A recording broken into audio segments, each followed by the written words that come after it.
আসসালামু আলাইকুম বন্ধুরা, জান্নাত মিনি ব্লগে সবাইকে অনেক স্বাগত। তো আজকে আবার চলে এসেছি সকাল সকাল। তো দেখুন জান্নাত স্কুল থেকে চলে এসছে, আর ওকে রুটি দিয়ে একটু সর দিয়েছি উপরে, হালকা করে সেকে দিয়েছি, আর একটা প্রা দিয়েছি, ওটা খাচ্ছে ও। আর ও দুধের জিনিস খুব একটা খেতে চায় না, কিন্তু জানি না সেদিনকে ওটা পুরোটাই খেয়েছিল ও, হয়তো ওকে ভালো লেগেছিলো। আর এমনিতেও ও মিষ্টি দুধের জিনিস খুবই কম খায়, তো সেদিনকে ওটা পুরোটাই খেয়েছিল। আর খাওয়া প্রায় শেষের দিকে। তো খাওয়া দাওয়ার পর আমাদের হঠাৎ করে প্রোগ্রাম হয় একটা নেমন্তন্ন বাড়ি যাওয়ার, আমাদের পাশের গ্রামেই।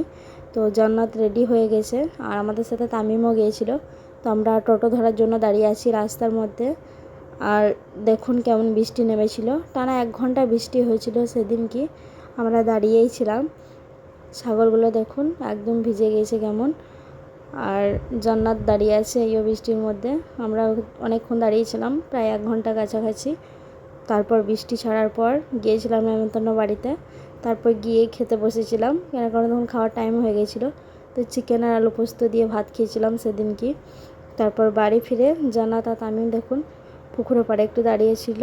তারপরে পাড়ার কিছু ছেলে মেয়ে এসেছিলো, তাদের সঙ্গে একটু খেলা করে আবার বাড়ি চলে গেছিলো। তো টাটা বাই বাই, ব্লগটা এখানেই শেষ করছি। দেখা হবে এবার পরের ব্লগে।